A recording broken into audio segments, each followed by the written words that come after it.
Jadi kalau kita keliru menentukan di level awal-awal ini, di level gestation ini, maka kita akan membuang banyak sekali sumber daya. Halo semua, Assalamualaikum warahmatullahi wabarakatuh. Senang sekali rasanya kita bisa berjumpa lagi di Pusat Arsip Indonesia. Dan pada kesempatan kali ini kita akan membahas soal penilaian. Jadi kalau teman-teman sudah menonton video saya tentang tata cara pemusnahan, di sana ada proses yang sangat menentukan, proses yang sangat kritikal, yaitu proses penilaian. Nah, sebenarnya proses penilaian itu tidak hanya ada di fase ketika kita mau melakukan penyusutan ataupun melakukan pemusnahan, tapi juga ada di awal. Nah, sebelum kita lanjutkan, pastikan teman-teman sudah subscribe channel ini untuk memastikan kita tetap terhubung satu dengan yang lainnya untuk bisa saling berbagi manfaat. Ayo kita mulai bahasanya. Supaya tidak terkesan saya mengarang, saya akan sajikan, saya bawakan bukunya. Buku ini berjudul Managing Archives, Foundation, Principle, and Practice dari Caroline Williams. Berkaitan dengan penilaian, Caroline Williams berpendapat bahwa ada satu tahapan gestation namanya.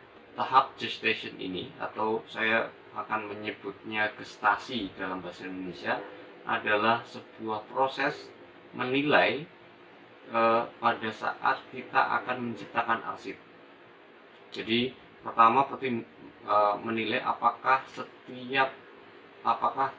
tindakan kita atau transaksi kita kali ini itu membutuhkan rekaman kegiatan atau tidak, perlu direkam dalam sebuah arsip atau tidak informasinya.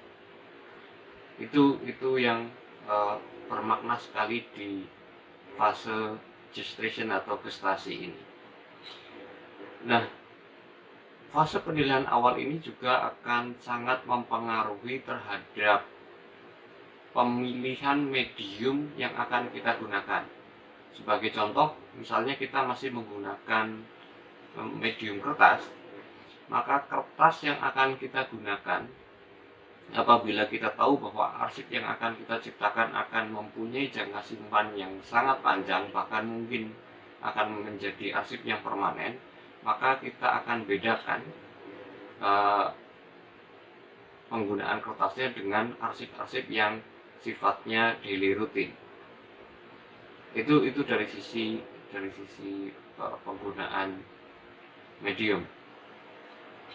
Dan masih banyak lagi yang harus diperhatikan.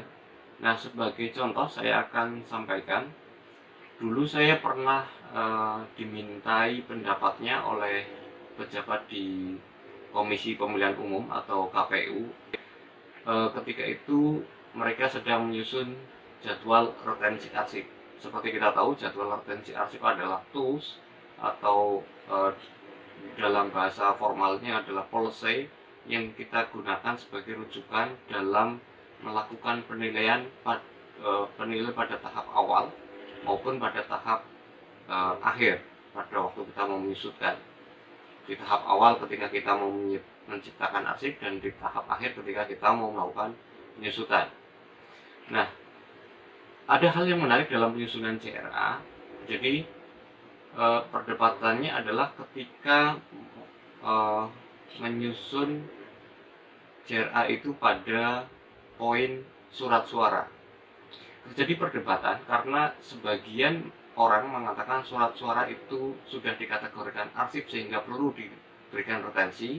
Sebagian lain, terutama saya, mengatakan surat suara itu belum menjadi arsip.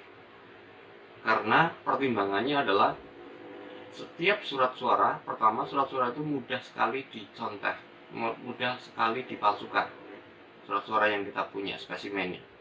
Yang kedua,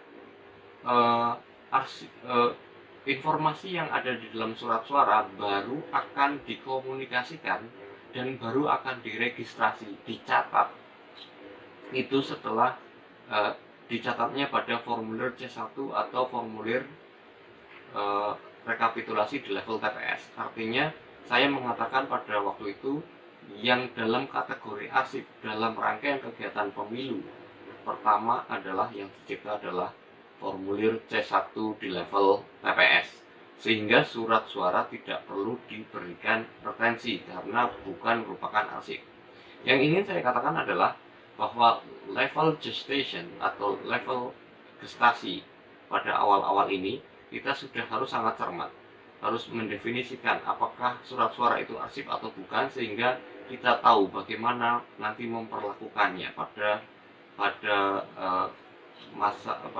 tahapan selanjutnya, yaitu tahapan penggunaan dan pemeliharaan. Ini sangat menentukan. Jadi kalau kita keliru menentukan di level awal-awal ini, di level gestation ini, maka kita akan membuang banyak sekali sumber daya dan tetap kita tidak bisa merawatnya, karena dalam kasus KPU RI surat suara itu volumenya sangat banyak. Mudah-mudahan ini menjadi tambahan wawasan bagi kita bersama dan bermanfaat bagi praktek kearsipan kita sehari-hari. Demikian, wassalamualaikum warahmatullahi wabarakatuh.